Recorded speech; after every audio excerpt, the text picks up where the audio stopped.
Global power dynamics shift through tariffs, the actual sanctions, war and and covert operations. regime change with CIA operatives on the ground, as we've seen in Kazakhstan and now in Armenia and places like that.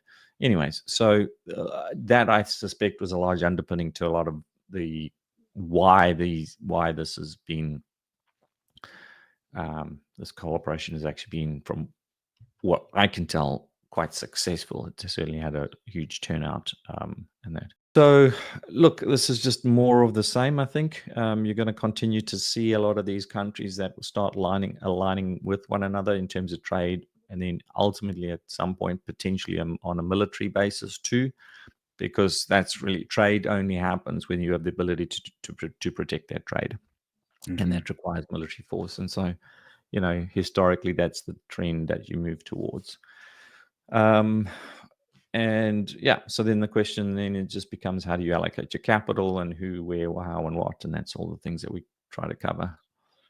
You, But yeah, you certainly it's interesting to see that you had the Western media called it. What did they come up with? Some retarded name. I'm not surprised. That's Shoot, what was it? I just So,